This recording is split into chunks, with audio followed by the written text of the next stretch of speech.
a mí me llamó tanto la atención, o me llamó realmente la atención de cómo era posible que adentro de frascos hubiera plantas vivas. Mencionó ahí pues, las multiplicaciones, la propagación y la gran ventaja del espacio poco espacio que se requiere para propagar, ¿verdad? Incluso pues manipular temperaturas, manipular la luz, la humedad, etcétera. Cámaras bioclimáticas, sí, con condiciones controladas. ¿De qué? De fotoperiodo y temperatura. Bien, buenos días, bienvenidos a la segunda temporada del podcast del Jardín Botánico Efraín Hernández Rocosi, ubicado en la Facultad de Ciencias Forestales de la Universidad Autónoma de Nuevo León. El tema de hoy es que vamos a platicar es el cultivo de tejidos vegetales, una herramienta biotecnológica para la propagación y conservación de recursos forestales. Nuestra distinguida de honor con la que vamos a charlar sobre este tema es la doctora María del Carmen Ojeda Zacarías. Muchas gracias, doctora, por su valioso tiempo, por su disposición, ¿verdad? Tenemos aquí una serie de comentarios que hacer sobre este tema y pues bien, primero que nada quiero dar la semblanza de la doctora María del Carmen Ojeda Zacarías. La doctora María del Carmen es por profesión ingeniero agrónomo fitotecnista, tiene una maestría en ciencias de la producción agrícola, tiene un doctorado en ciencias con especialidad en biotecnología por la Universidad Autónoma de Nuevo León, los 3 títulos. Del 2008 es maestra de tiempo completo en la Facultad de Agronomía de nuestra Universidad Autónoma de Nuevo León. Las líneas de investigación en que se enfoca la doctora Ojeda es el establecimiento y mantenimiento de cactáceas y otras suculentas, desarrollo de protocolos de especies forestales y frutales in vitro, micropropagación de especies ornamentales de interés económico, propagación in vitro del género agave, regeneración in vitro del aguacate Persea americana, manipulación in vitro de especies vegetales para biocombustibles. A las redes temáticas y grupos de investigación a que pertenece la doctora María del Carmen es la Sociedad Mexicana de Micropropagación de Plantas y Automatización, AC, Sociedad Mexicana de Fitogenética, AC, Red Internacional de Investigación e Innovación en Nopal y otras cactáceas. Es miembro activo de las siguientes redes temáticas del Servicio Nacional de Inspecciones y Certificación de Semillas, Red de Aguacate, Cactáceas, Orquídeas, Vides Silvestres, Nopal y Agaváceas. Ha publicado más de 30 artículos en revistas indexadas y arbitradas y cuenta con 10 capítulos de libros. Con respecto a la formación de recursos humanos, ha asesorado 5 tesis de licenciatura, 15 de maestría y 6 de doctorado. Ha participado en más de 25 ponencias a nivel nacional e internacional. Actualmente es perfil deseable PRODEP y pertenece al Sistema Nacional de Investigadoras Nivel 1. Bien, con esta semblanza, doctora, le damos la bienvenida aquí al podcast sobre el tema del cultivo de tejidos vegetales, ¿verdad? Es un tema muy apasionado para todos y para muchas, ¿verdad? Y, doctora, me gustaría hacerle una pregunta.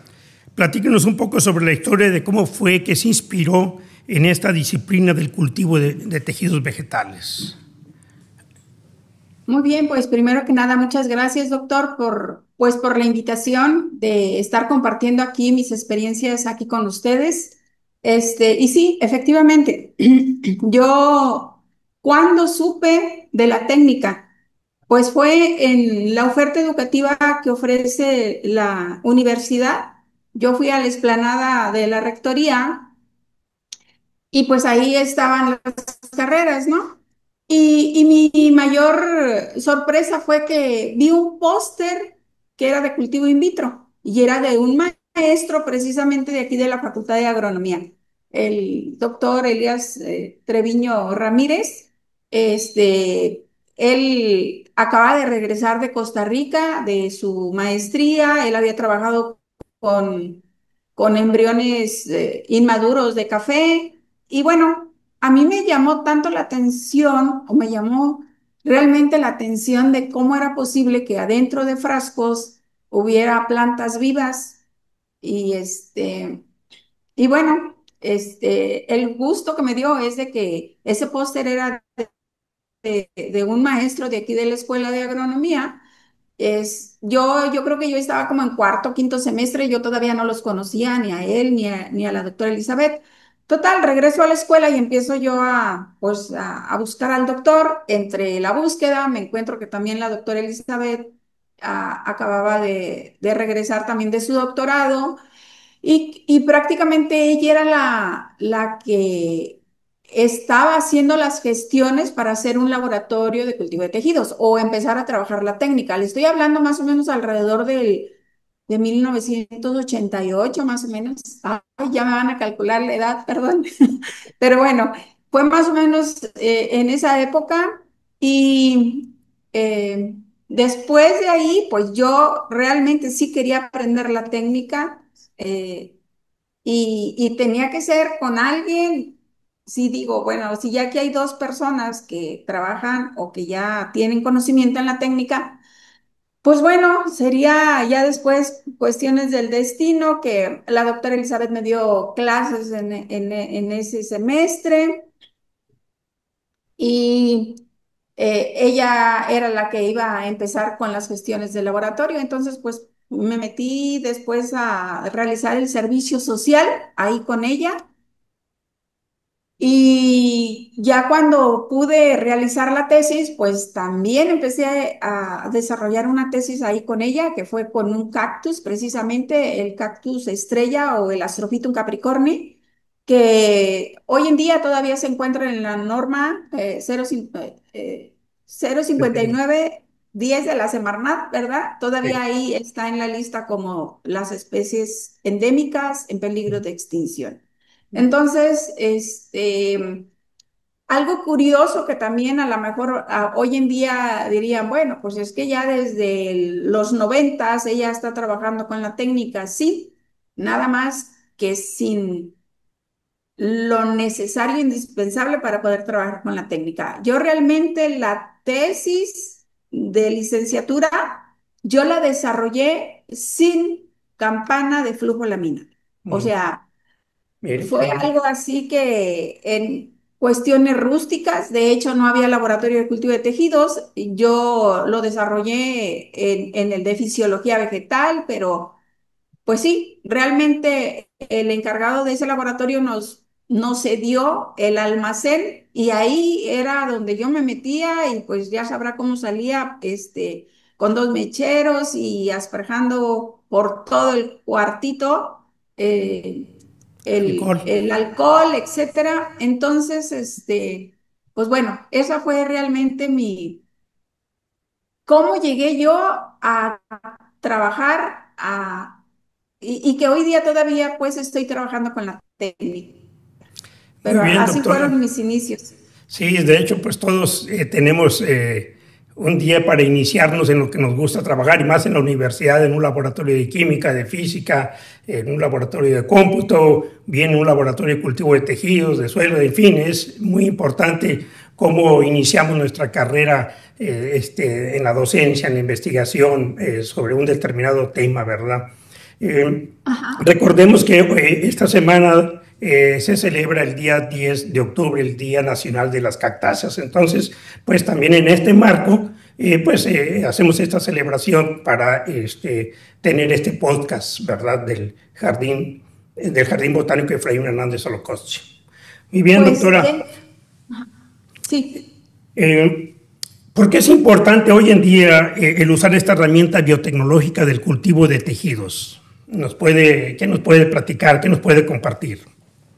Bueno, hoy en día, doctor, yo considero que esta técnica es indispensable, sobre todo para nosotros aquí los agrónomos, porque por el famoso cambio climático, que hoy en día todo mundo comenta del cambio climático. Y sí, realmente para producir alimentos, pues prácticamente ya muchos nichos ecológicos pues han desaparecido, ¿sí? Ya no existe o dejó de existir en muchos lugares, no de México, sino a nivel mundial, la agricultura de temporal, Sí. ¿sí? Pero bueno. Aquí prácticamente lo que nos interesa por el tema que vamos a platicar, pues los recursos fitogenéticos, pues obviamente que también se han visto afectados gracias a estas inclemencias del tiempo. Entonces, hoy en día yo en mis clases que tengo con mis estudiantes les digo, ok, nosotros sabemos propagar especies de su manera tradicional, pero ya de manera tradicional ahorita se han visto trastocadas por las inclemencias del tiempo. Eh, Le pongo un ejemplo así rapidito. Por ejemplo, yo trabajé con un pino, también endémico, en peligro de extinción, el Pinus maximartinesi, que se encuentra en el sur del estado de Zacatecas, localizado en un cerro Piñones y que prácticamente pues, los tienen contaditos. O sea, no hay así que diga, ay, hay muchos y que todo este cerro tiene. ¿Cuál fue mi sorpresa cuando trabajé con esta especie? Que sí, podía yo encontrar pinos a lo mejor a 800 o a 1000 metros sobre el nivel del mar, pero, y sí tenían piñas, pero o sea, no eran viables. Sí. ¿Por qué? Porque les faltaba el número de horas frío o el número de horas calor para que se pudiera llevar a cabo la polinización sin ningún problema, ¿no? Sí. Entonces, esos son los trastornos con los que nos tocamos. Ahora, por ejemplo, digo, con los que nos topamos. Por ejemplo, si hablo de la familia de las orquídeas o de las orquidiáceas, pues exactamente, ¿de qué tamaño es la semilla de las orquídeas? Pues es diminuta, ¿no? Y Sí. igualmente pasa lo mismo, mucho sol, mucho frío, etcétera. Entonces, todo eso nos trastoca en los procesos productivos. Entonces, ¿cómo entra el cultivo de tejidos? Pues hacer parte de esos procesos para poder cerrar ciclos completos de propagación, ¿sí? Entonces, hoy en día tenemos que hacer uso, porque uso de la biotecnología y en todos los ámbitos, no solamente en las plantas. ¿Para qué? Pues para poder seguir conservando todas esas especies que se encuentran en la norma oficial mexicana como de cuidado especial, como amenazadas, como en peligro y etcétera, ¿no? Sí. Muy bien, doctora. Pues de hecho, siempre hay un porqué de usar una tecnología, una herramienta.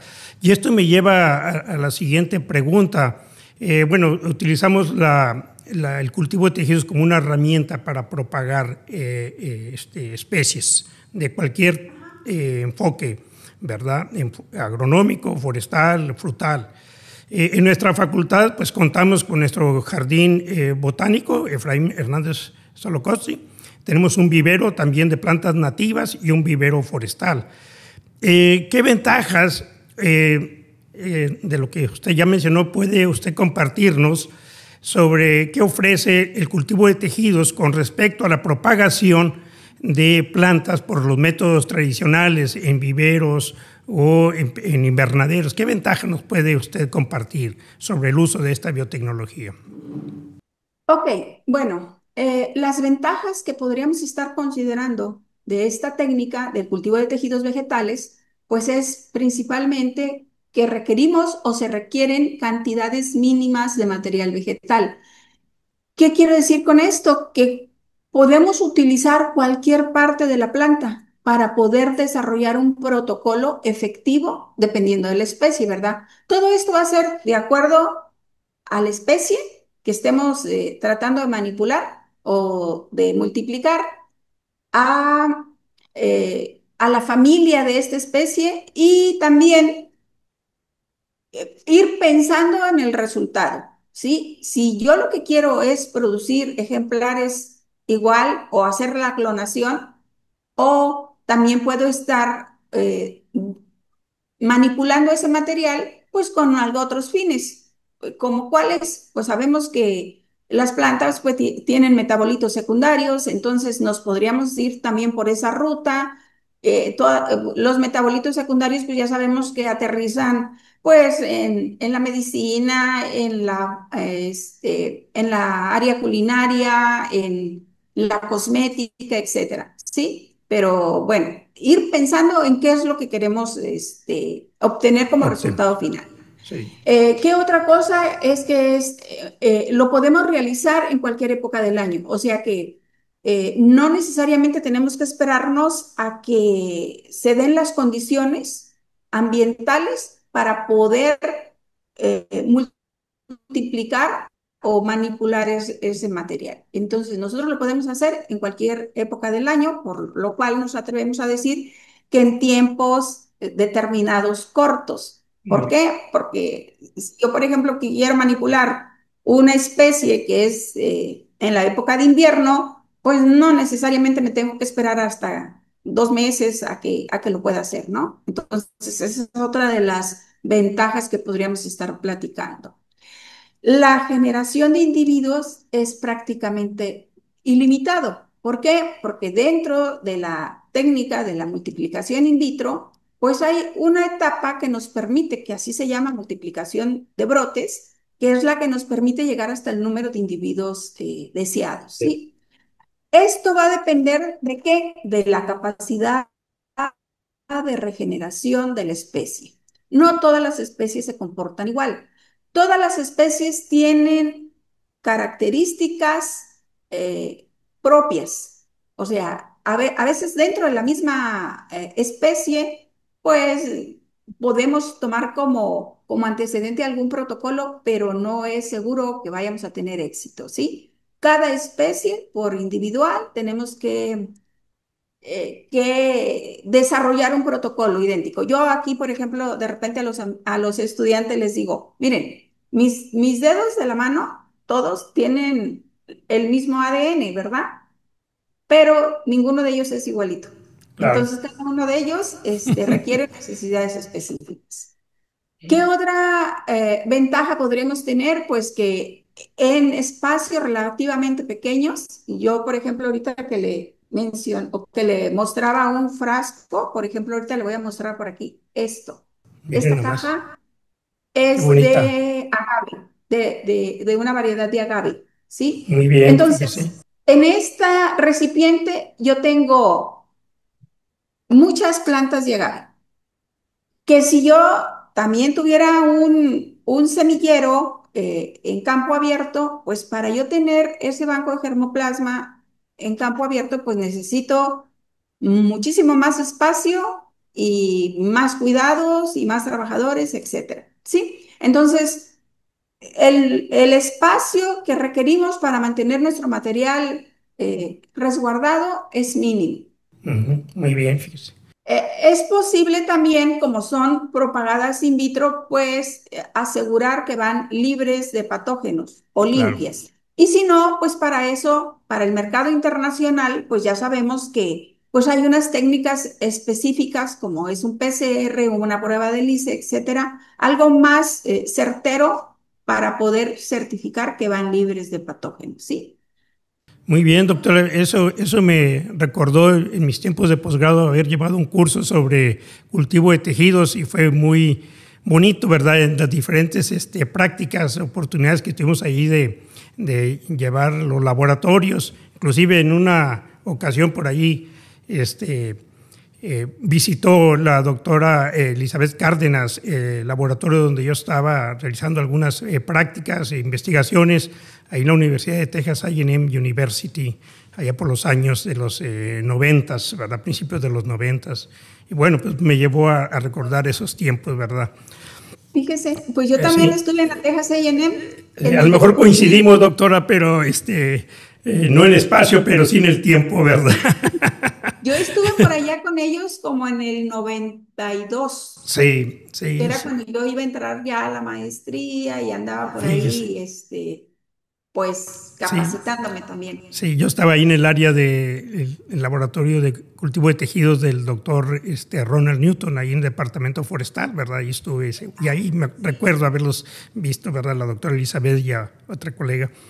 Pues ahí estuve yo también. Fíjese qué coincidencia, y otra vez coincidir aquí, doctora.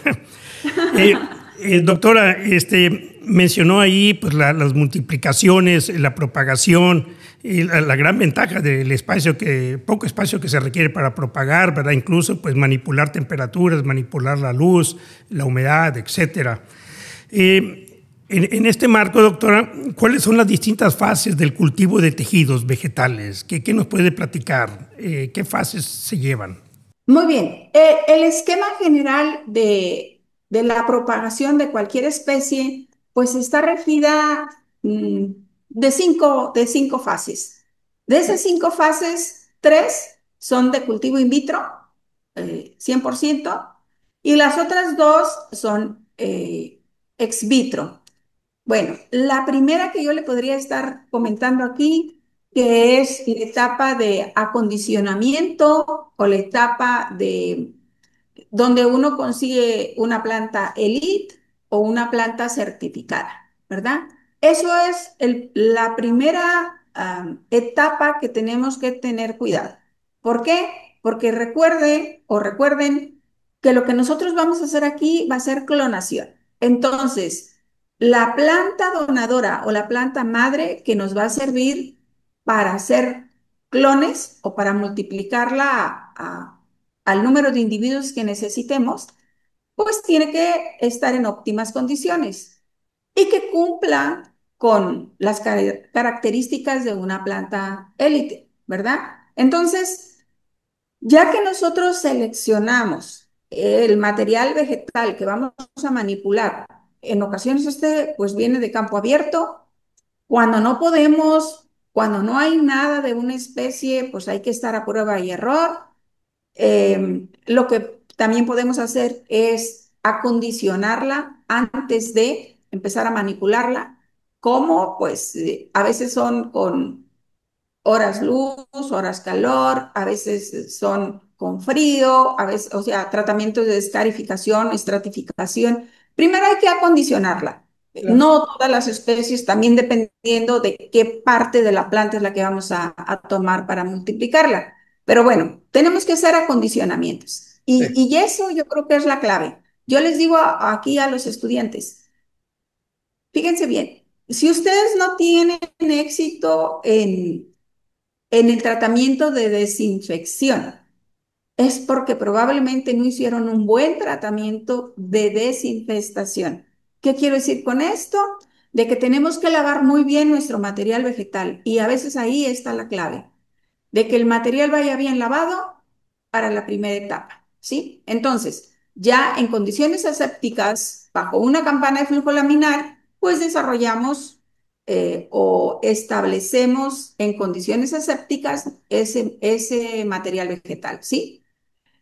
Eso, lo que es el establecimiento aséptico, lo que es la multiplicación, que sería la segunda etapa o tercera etapa en este caso, y el enraizamiento, esas tres etapas se siembran en condiciones asépticas y se hacen crecer en los cuartos o en las eh, cámaras bioclimáticas, ¿sí? Con condiciones controladas. ¿De qué? De fotoperiodo y temperatura.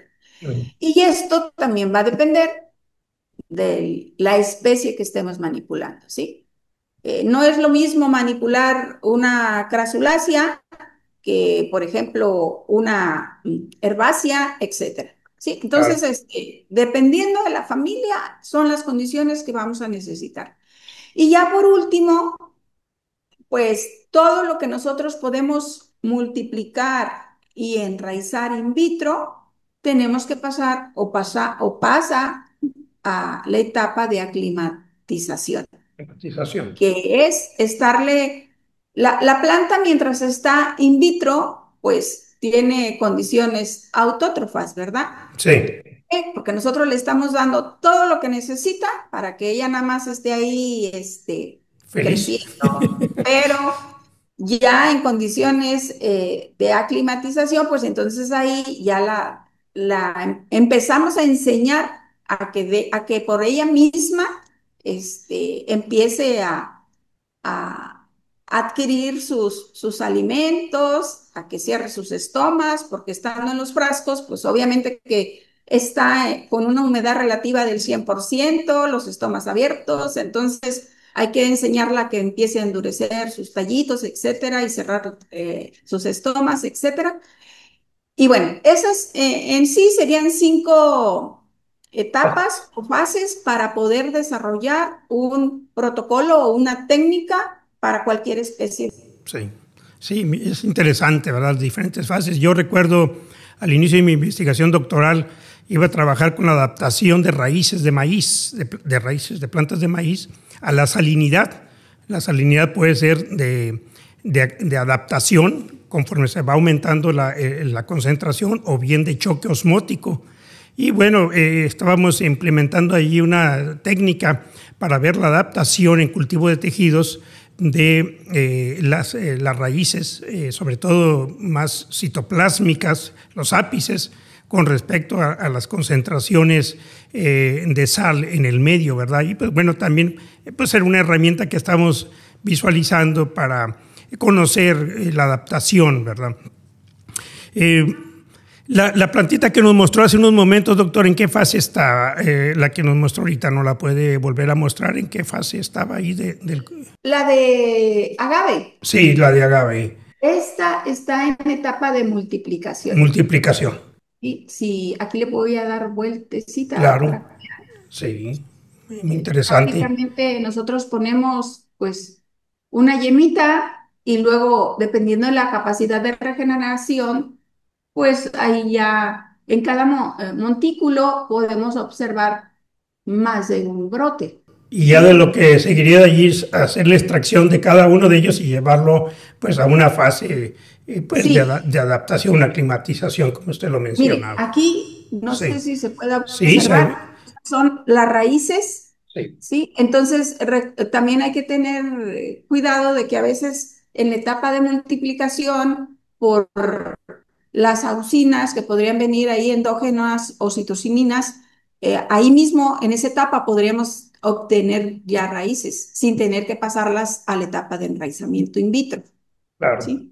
Doctora, ¿cuál es la importancia de esta tecnología, de esta herramienta del uso de cultivo de tejidos en la docencia, en la investigación? ¿Qué nos puede usted compartir? Bueno, híjole, pues mucha, ¿qué le puedo Hay decir? mucho de dónde decir, comentar, ¿verdad? Hay mucho de dónde cortar, ¿sí? Yo considero, doctor, que hoy en día es una técnica indispensable y que nosotros, los que somos del área, pues tendríamos que estar también a la vanguardia de estas técnicas. ¿Por qué?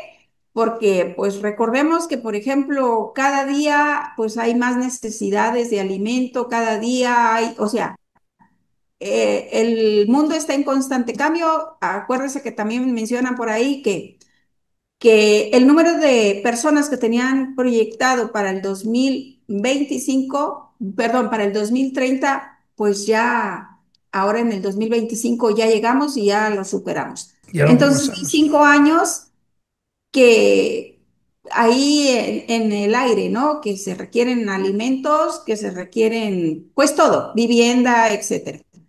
Pero en la parte que nos toca a nosotros, bueno, pues sí, hacer uso de estas técnicas, no solamente de estas técnicas, pero esta es base para poder llevar a cabo otro tipo de técnicas, ¿sí? El cultivo de tejidos básico, pues lo llevamos a cabo en base a esas 5 etapas o esos 5 lineamientos que ahorita le mencioné. Pero esos son base para poder utilizar otro tipo de técnicas, obviamente enfocadas en esto mismo, pero a las que se les llaman técnicas avanzadas. Bueno, ¿cuáles vendrían siendo esas técnicas avanzadas? Y en eso es en lo que tenemos que aterrizar. Bueno, dentro de las técnicas del cultivo de tejidos, pues está la embriogénesis somática. Y van a decir, bueno, ¿y qué es la embriogénesis somática? Pues es un tipo de embriogénesis partiendo del supuesto de la característica única que tiene la célula vegetal, que es totipotente, ¿verdad? O Exactamente. considerando la totipotencialidad de la célula vegetal, nosotros nos podemos ir por 2 vías, por la vía de la embriogénesis somática o por la vía de la organogénesis. por la vía de la organogénesis, ya los 5 puntos que le mencioné, ahí aterriza muy bien la organogénesis. La embriogénesis somática, pues en lugar de nosotros desdiferenciar células vegetales, nosotros lo que diferenciamos pues son células embriogénicas. ¿Y Claro, cómo definimos irnos para un lado o para el otro lado? ¿Por qué vía? Pues gracias a los balances hormonales que nosotros le estemos dando a nuestro material que estamos manipulando. Muy bien, ¿para qué nos sirve la embriogénesis somática? Bueno, pues para producir plantas que vienen de la embriogénesis somática. Y luego de repente me dicen, pues sí, pero ¿y qué diferencia tiene de la embriogénesis normal? Bueno, para hablar de una planta que viene de una embriogénesis normal, pues interviene la meiosis, ¿verdad? claro, La unión de dos gametos. La embriogénesis somática es que no hay fusión de gametos, ¿sí? Eso lo hacemos nosotros o lo inducimos nosotros a través de balances hormonales. claro. Muy bien, pero ¿dónde aterriza esto? Van a decir, bueno, sí, ya tengo muchos embriones inmaduros, digo, o embriones. ¿Qué hago con esto? Bueno, ahí es donde entra ahora otra técnica que se llama elaboración de semilla sintética o es a lo que se le llama semilla sintética. ¿Qué es lo que hacemos? Encapsulamos esos embriones con un endospermo, perdón, artificial, con algún alginato, y esa semilla sintética, pues es la que no muy en tiempo no muy lejano, pues es la que van a estar utilizando en los campos agrícolas, Claro. ¿sí? Si esto también le unificamos, que por ejemplo hoy en día también tenemos los sistemas de inmersión temporal, pues son sistemas que nos ayudan a propagar o a multiplicar nuestras plantas a muchísima más escala que lo que estábamos hablando de una micropropagación convencional o tradicional, aún y aunque fueran dentro de la técnica del cultivo de tejidos, pero hablar ya de sistemas de inmersión temporal, pues eso está hablando ya de bioreactores, pues Claro, industriales, sí. si queremos ver así. Entonces, ¿cómo aterriza esto? Bueno, pues sí, que es necesario hacer todo este tipo de técnicas en las universidades o en los centros de investigación, porque hoy en día, pues ya ve, o no sé si usted lo tenga presente, pero yo, por ejemplo, en los INIFAP, pues no me hubiera imaginado que estuvieran haciendo biotecnología vegetal. Sin embargo, ya hay muchos que ya lo están manejando, no se diga en los centros de investigación, pues obvio que era donde yo esperaba que ahí desarrollaran esta técnica, pero no, ya en los institutos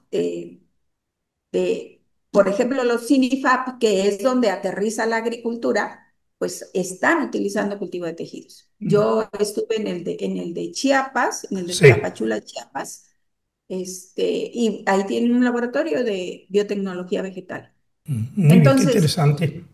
importantísimo, yo creo que ya no tenemos que sacarle la vuelta, ya si anteriormente era pues como que una disciplina que algunos pocos pues se iban así como yo Ujú. hace 35 años, pues no, hoy en día creo que es necesaria por todas las inclemencias que se nos vienen del cambio climático. Claro. Sí, yo recuerdo alguna vez una práctica que realizamos sobre en plantas de tomate. Cortábamos las flores, las poníamos en un medio de cultivo, removíamos los estambres el ovario empezaba a crecer y se formaba un tomate pues prácticamente libre de semillas, ¿verdad? Entonces era una ventaja ahí que veíamos desde cómo manipular las estructuras masculinas con respecto a las femeninas. O también, por ejemplo, en el caso que usted mencionaba de las hormonas, y cómo el ácido abscísico promovía o inhibía el crecimiento de embriones en el caso del maíz, ¿verdad? En el proceso de establecimiento, de germinación. Entonces ahí también había una manipulación hormonal para esa germinación. Doctora, ¿cuál es la infraestructura mínima que se debe requerir para un establecimiento de un laboratorio de cultivo de tejidos? Muy Así a bien, grandes pues rasgos. doctor, esa depende yo creo del presupuesto, Del porque presupuesto. como ahorita le comenté que yo la tesis de licenciatura, pues la hice sin campana de flujo laminar, prácticamente con una olla de presión, que me fungía como autoclave. O sea, prácticamente la tesis de licenciatura salió rústicamente.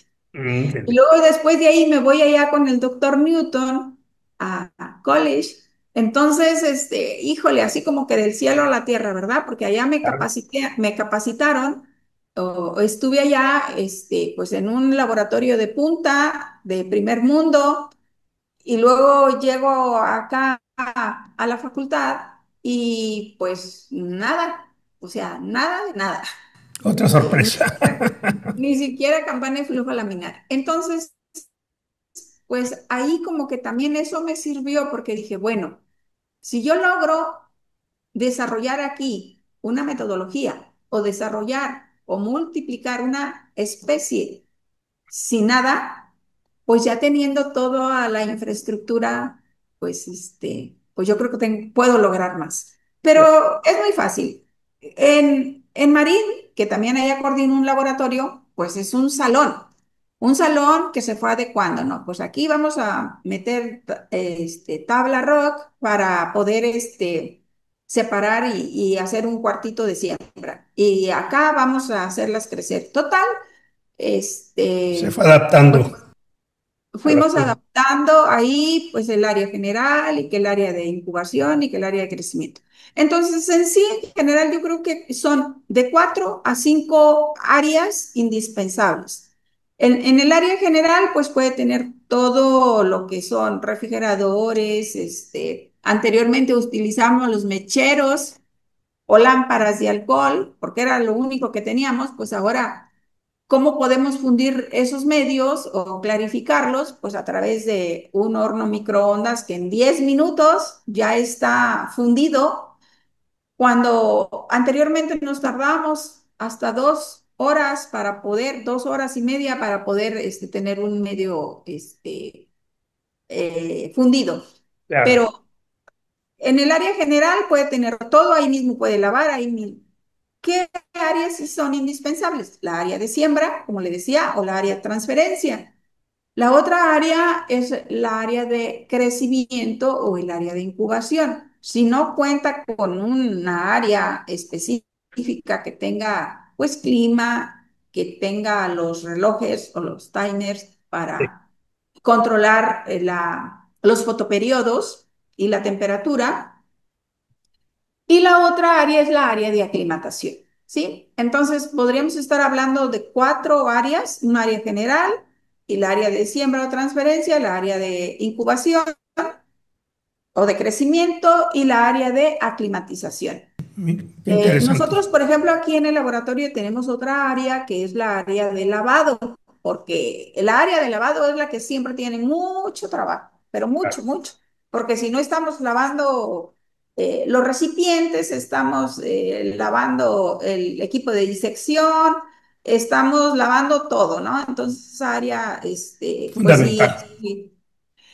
igual, hay algo, otros laboratorios que tienen el área de microscopios, que es donde pues hay que sacar fotos, hay que determinar qué especie, o qué espécimen, perdón, de bacteria, o sea, trae el material que estamos manipulando. Entonces, pero pues esa no la tenemos aquí. Muy bien, no, digo, es lo mínimo que yo le comentaba, o sea, cuál es la infraestructura mínima para pues, propagar, multiplicar este tipo de especies que se vayan a manipular, ¿verdad? Doctor, aquí Podríamos, en la Facultad de Ciencias Forestales contamos con el Jardín Botánico Efraín Hernández Solocotzi, que alberga una diversidad de especies de cactáceas, suculentas y plantas nativas, ¿verdad? Inclusive, pues también tenemos, le comentaba, un vivero forestal en el Bosque Escuela, en el municipio de Iturbide, también de la Universidad Autónoma de Nuevo León. ajá. ¿Cómo puede ayudar esta técnica del cultivo de tejidos si llegásemos a implementar un laboratorio aquí en la facultad, ¿cómo puede ayudar? ¿Cuál sería la gran ventaja? ¿Cómo nos apoyaría esta técnica en la propagación? Híjole, pues yo creo que esta técnica aplica para todas las especies, ¿sí? Yo creo que ayudaría mucho que empezaran a resguardar sus materiales también por medio de la técnica o por medio del cultivo de tejidos. ¿Por qué? Porque usted me habla de los jardines que tienen ahí en la facultad, pero si estos jardines pues están obviamente siempre a las inclemencias del tiempo, ¿sí? O están a expensas de las catástrofes naturales. Y una catástrofe natural, por ejemplo, una de las líneas que también trabajo es con los aguacates criollos del sur del estado de Nuevo León. Y bueno, otra compañera, pues, era la que se encargaba, pues, que de los bancos de germoplasma, ex situ, ¿sí? Sí, Y pues yo me encargaba in situ, o sea, claro. trayéndomelos aquí al Sí, laboratorio. Cuando llegó el Alex, de la noche a la mañana se desapareció el banco de germoplasma que había de los aguacates en el sur del estado. Entonces, igualmente, yo creo que resguardar nuestros materiales en algún laboratorio de cultivo de tejidos, o sea, yo creo que sería lo ideal, tener una réplica. Le pongo otro caso. Aquí en la facultad, el doctor Rigoberto Vázquez Alvarado tenía el banco de germoplasma de nopal, que se presumía que era el más grande de aquí de- del del Estado, país. del país. Y por cuestiones, igualmente, de catástrofes naturales, Sí, plagas, por ejemplo, de los jabalíes, y otras cosas más que se presentaron, ese banco ya no existe. Lo único que ahorita podemos presumir, o que él dice, ¿cuántas eh, variedades o cultivares tienes in vitro? Pues como 15, doctor, le digo. Eso es lo que él ahorita cuenta como réplica para poderlo volver a poner sí, en sí, campo abierto, ¿no? Entonces, creo yo que sí les ayudaría mucho. Recordemos que hay muchas que están en la norma oficial mexicana, claro, ahí enlistadas, y si están ahí es porque tuvieron peros. claro. Y entonces, una manera de cómo resguardarlas, pues haciendo uso de la biotecnología De la vegetal, biota. Sí, ¿verdad? sí, definitivamente.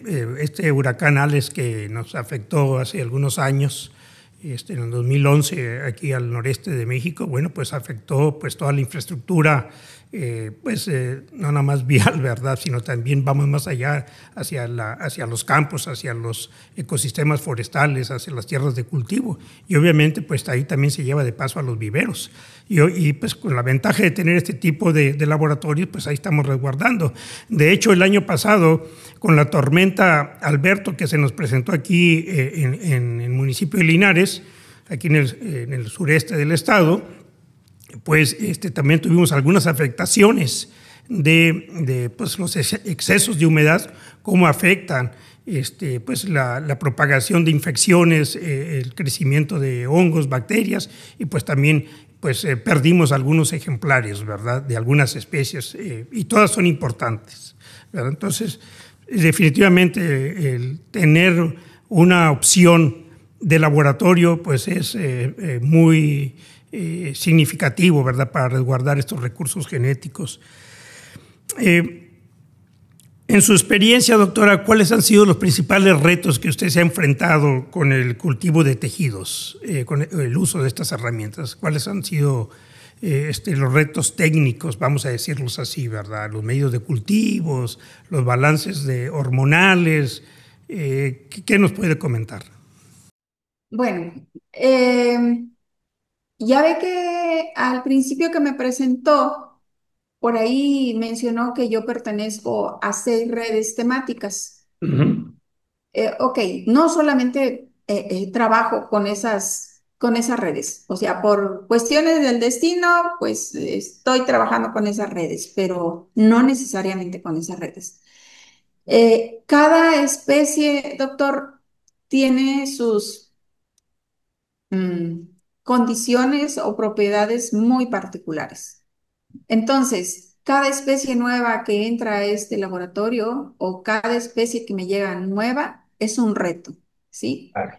Porque mientras yo recuerdo que cuando yo estaba con lo que era mi primera tesis y iba a los congresos y yo veía que la violeta africana, por ejemplo, este, mencionaban, por ejemplo, acá en la Antonio Narro, no, la violeta africana ya es carne de perro. Y yo decía, pero ¿qué hacen? ¿Cómo le hacen? Bueno, para ellos ya era carne de perro porque ya tenían un protocolo definido ya, pero yo lo necesitaba desarrollar. Entonces, cada especie es un reto. Como en Claro. su momento fue el pino azul, el Maxi Martinezzi. ¿Por qué? Porque a pesar de que yo ya había trabajado con pinos en la maestría, yo había trabajado con el Pinus embroides y Pinus alepensis, totalmente diferentes, porque el pino azul tiene mucha resina o muchos olores, o digo, aromas. Entonces, entre más aromático es la especie en leñosas, más rápido se nos oxidan, más rápido las Mire, células se hacen como viejas, vidriosas, etcétera. Entonces, para mí fue un gran reto trabajar con esa especie porque si yo a cada 8 días no las cambiaba a medio nuevo, ya ujú, no las podía regresar. O sea, ya al oxidarse, al necrosarse, pues menos, ¿verdad? Entonces, esa especie, pues sí, fue un reto para mí. Por mire, qué ejemplo, interesante. igual cuando trabajé que me traen las plantas de higuera, hay una variedad de higuera que de por sí ya viene con virus. Sí, Y pues para poder eliminar eso, pues también era así como que difícil. Bueno, entonces, traen higuera, no se podía, y yo me había ido a un sabático. Total, este, pues hasta que se pudo. Entonces, no hay una especie realmente que yo le diga, todas en un determinado momento tienen su grado de dificultad. claro. Cada una de ellas tenemos que adecuarles, tenemos que o hacer adecuaciones para que tengamos un protocolo efectivo dependiendo de la especie. Mire, Entonces, todas. interesante. Sí, aquí, pues, por ejemplo, en Nuevo León tenemos el Cerro del Potosí, el cerro más alto del estado, y ahí tenemos un pino, crece un pino, el Pinus culminícola, que pues, se ha venido reduciendo la población o el establecimiento de esta especie en la cima por cuestiones de incendios forestales o sobre el pastoreo. Y pues bueno, sería ahí un reto por venir a todos los que nos interesa el uso de esta biotecnología para propagar esta especie de manera masiva en el laboratorio y posteriormente llevarla a campo, ¿verdad? Para apoyar los procesos de reforestación y restauración ecológica. Doctora, existe la norma oficial 059 Semarnat 2010 para proteger una diversidad de especies de flora. ¿Cómo puede ayudar esta herramienta tecnológica el cultivo de tejidos en la conservación y aprovechamiento de las especies protegidas? Pues mucho, porque ya ve que todas estas especies que están con protección, con amenazas, en peligro, pues pueden meterse en un problema si realmente se ponen a propagarlas sin considerar la norma. Claro. Y también en los centros de investigación o en las universidades, pues nosotros, gracias a esa norma, pues también podemos hacer uso del por qué estar multiplicando o propagando esas especies. Sí, Entonces, yo creo que de la mano con la norma, no hay por qué cuestionar por qué estar trabajando con esas especies, ¿sí? Creo que está más que justificado que gracias a que aparecen en la norma, estamos obligados más bien a estarlas protegiendo y a estarlas multiplicando para que no se desaparezcan del universo. Por ejemplo, le comento, yo cuando trabajé con el cactus estrella, La doctora Elizabeth le pidió a un maestro de biología, el doctor Jorge Verduzco, material de esta semilla que había conseguido él en Mina, aquí en Mina, Nuevo León. Pero fueron 5 semillas o 8, realmente Sí, no. Entonces, para ahorita, para mí es una gran satisfacción. Yo no sé si el doctor Verduzco, pues a lo mejor ya está jubilado, no lo sé. Pero hoy en día yo le puedo presumir todavía material desde hace 35 años mire, qué interesante.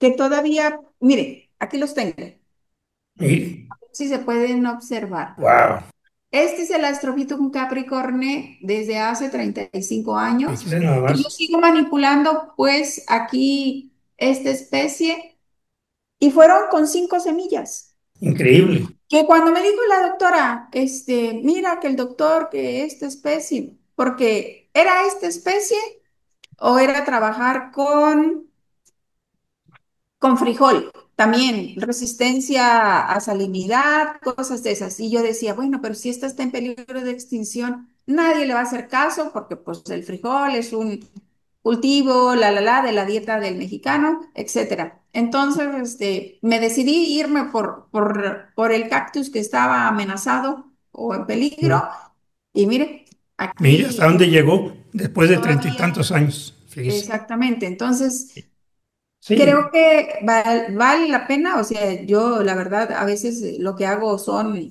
como pertenezco a la Red Nacional de Cactáceas, a veces lo que hago son cambios, a veces me piden y ya se los doy y ellos van y los ponen pues en su lugar de origen, ¿no? claro.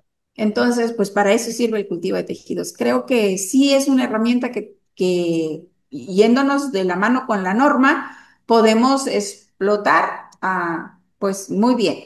Claro, de hecho, pues técnicas, ¿verdad?, aplican no nada más para multiplicar las especies, sino también para detectar especies tolerantes, por ejemplo, a déficit hídricos, a la cuestión de la salinidad, a cuestiones de altas temperaturas o alta radiación solar o diferentes calidades de longitud de onda. En fin, se aplica, ¿verdad?, para hacer investigaciones más allá sobre los factores abióticos e inclusive bióticos, sobre cómo algunas bacterias o virus pueden allí buscar resistencia o tolerancia, ¿verdad?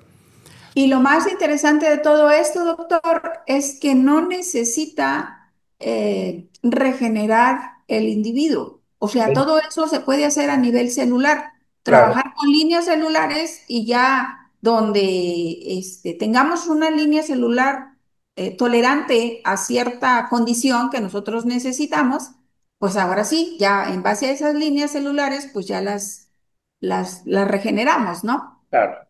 Doctora, si usted tuviese de que le apoyen con un proyecto de investigación, ¿verdad? Para usted solita, para que haga este tipo de investigaciones y los aplique en la docencia, involucre estudiantes, un proyecto ahí que usted tuviese oportunidad de tener, ya sea por la iniciativa privada o por el gobierno a través de la CECITI o lo que era antes CONACYT, ¿qué especie de planta usted trabajaría?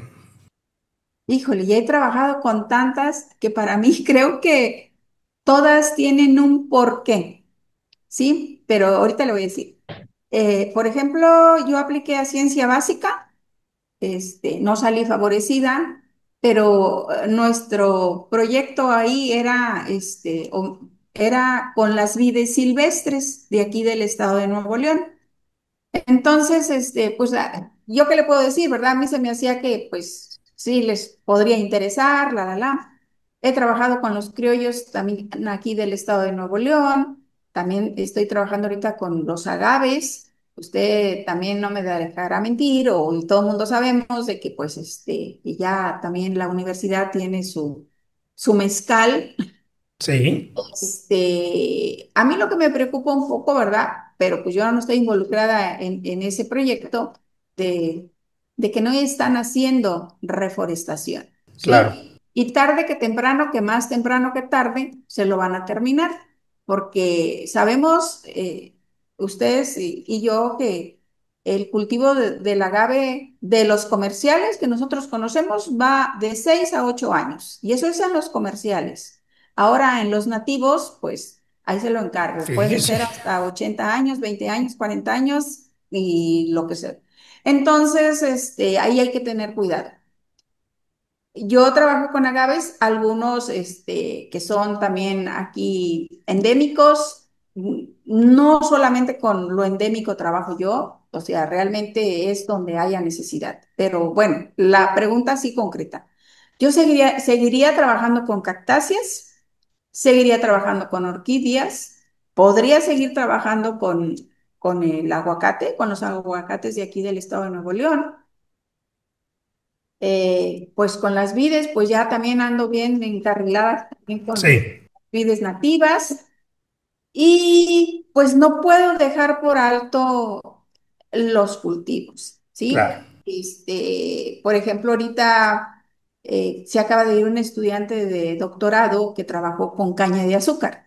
Caña de azúcar, un híbrido que todavía no está liberado, pero que pues obviamente quieren tener material limpio y que ese híbrido, pues ahorita aparentemente si sus variedades que estaban produciendo en el estado de Tamaulipas o que estaban sembrando, no sé, tenían un rendimiento de 10 toneladas, por ponerle un ejemplo, pues el híbrido creo que les doblaba o Fíjese. mínimo eran 5 toneladas más. Entonces, pues prácticamente donde haya necesidad. También he trabajado con cítricos, los cítricos exactamente igual. La tristeza de los cítricos para todas direcciones. Igual, ahí trabajamos también en colaboración con la Senacica. Traíamos material limpio, desarrollar protocolos. O sea, que hay mucho, hay mucho. Mucho de dónde escoger. Sí, Las fíjese. higueras, otro Claro. cantar, ¿no? Pero también he trabajado con especies forestales. De hecho, por aquí tengo muestras, no sé, Sí, a ver, ahí está bien, muy aquí. bien. ¿Qué Este especies? es el ébano. El ébano, fíjese. Ahorita vemos, por ejemplo, acá ya le van saliendo sus raicillas. Sí, Este es ébano. He trabajado con aquí está la pata de vaca también. mire, A ver, no sé si por sí, ahí sí se se puede aprecia. observar. Que se ve la forma de la hojita. Exactamente. He trabajado con mezquite, con huizache, Sí, o sea, con la hierba del potro. O sea, todas las especies, doctor, tienen su importancia en la naturaleza. claro, sí, Y, y definitivamente. para, y para todos tienen o sea, un bien común. Claro, O sea, mientras para los ganaderos ellos quisieran tener muchos huizaches en sus agostaderos, eh, para las áreas de la reforestación en las zonas urbanas, pues piden también mucho, por ejemplo, la pata de vaca, ¿sí? claro, Y bueno, pero esto es un mundo que no nos terminamos. claro. Aquí lo que necesita uno son manos, gente Paciencia. interesada, hacer concientización a los estudiantes de que ya no nos necesitamos saber, por ejemplo, en el ámbito que me toca a mí, como agrónomos, necesitamos saber producir alimentos, ¿sí? ¿Cómo? Técnicas tradicionales, pero a esas técnicas tradicionales, ¿cómo insertas los procesos tecnológicos o Claro, biotecnológicos para poder seguir produciendo alimentos? claro. Desde el punto de vista forestal, pues a nosotros nos interesan dos cosas: mantener la biodiversidad, ¿verdad?, de plantas, ¿verdad?, a través de los diferentes métodos, y también la restauración de los mismos ecosistemas, ¿verdad? Entonces, utilizar esta técnica es fundamental. Doctora, para concluir parte de esta charla, de este podcast, en el marco del Día Nacional de las Cactáceas, que se va a celebrar el día 10 de octubre, el siguiente viernes, ¿alguna recomendación que usted pueda brindar o dar a los estudiantes, ya sea del área forestal, del área agrícola, para conservar este grupo de plantas o de especies? ¿Alguna sugerencia que tenga?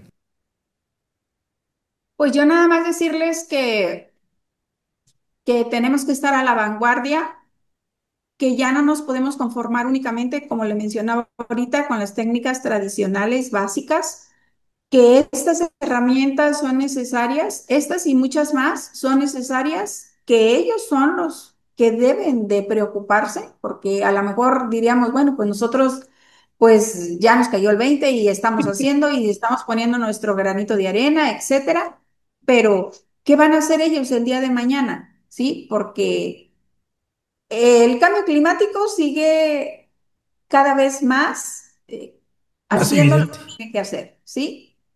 O sea, lo único que podemos hacer es mitigar. Por eso ya ve que ya sembraste tu árbol. Pues no, pues ándele, empiézale. ¿Por qué? Claro, Porque el hecho de estar vivos todos los días, cada uno de nosotros contaminamos. Todos los trabajos contaminan. Entonces, ¿qué le podemos regresar al universo a nosotros? Pues algo que ya no nos está dando, ¿sí? Porque nosotros respiramos sin saber cómo. claro. Entonces, yo creo que hay que involucrarnos, hay que irnos con la norma para aquellas que estén en la lista y de las que no, yo creo que es otra alternativa más que podemos hacer uso. O sea, a pesar de que, por ejemplo, ya ve que la universidad nos quitó esa condición de que ya los estudiantes de licenciatura no era necesario que se titularan con tesis. Y a mí no me ha pegado eso, porque a pesar de que yo no doy una clase básica de la retícula, o sea, estos cursos en todas las carreras, o sea, perdón, en los tres niveles son optativos. Claro, Y sin embargo, yo todos los semestres, en los tres niveles, yo ofrezco los cursos, ¿sí? muy bien. Entonces, es una técnica creo que un poco muy amigable con todo.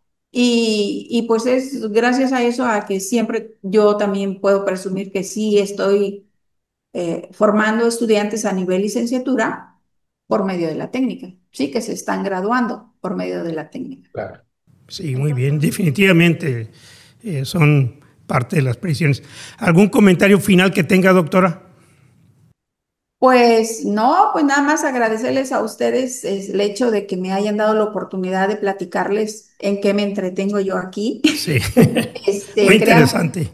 que para mí esto es, pues es como que mi hobby Claro, y lo disfruto mucho, pues no sé, darle las gracias a la doctora Elizabeth Cárdenas Cerda que me compartió los conocimientos allá desde la licenciatura, luego en la maestría y pues a la Facultad de Agronomía sí. por darme la oportunidad de estar coordinando estos laboratorios y estar haciendo lo que yo me gusta hacer. Así que créame que no lo veo como trabajo, me canso como cualquier trabajo físico, pero lo disfruto mucho. Claro, definitivamente los laboratorios, nuestra universidad, en todas las áreas del conocimiento, ¿verdad? Son importantes. Como les digo yo a los estudiantes, nuestra universidad, nuestras escuelas, son cuna y templo del conocimiento, ¿verdad? Y es un conocimiento infinito, que cada vez se hace más grande ese infinito, no lo alcanzamos, ¿verdad? Así es. Muy bien, doctora, pues le agradecemos a nombre de todos los integrantes del Jardín Botánico Efraín Hernández Solocosti. Le agradecemos su valioso tiempo, su disposición de compartir sus experiencias, ¿verdad?, sobre este tema de el uso de la biotecnología, del cultivo de tejidos para la propagación de plantas en sus diferentes modalidades y condiciones, fases, para los diferentes propósitos que son de gran utilidad para la sociedad, ¿verdad? Pues muchas gracias, doctora. Le agradecemos nuevamente su tiempo. Con ello, pues cerramos este podcast sobre el uso de la biotecnología o del cultivo de tejidos en la conservación y propagación de especies de importancia forestal, de importancia agrícola, en fin, para los propósitos que tengamos a bien utilizar. Muchas gracias, buenas tardes y Muchas seguimos. gracias a ustedes. Este es el cultivo del nopal. Mire, qué bonito, Aquí qué está. interesante. Bueno. Pues me dio mucho gusto estar con ustedes también a mí, doctor, y gracias por invitarme. Sí, gracias, doctora. Le agradecemos infinitamente su tiempo. Gracias. Hasta luego. Bye. Gracias. Bye. Bueno, pues con ello terminamos el podcast de la segunda temporada del Jardín Botánico Efraín Hernández Solocozzi. Muchas gracias.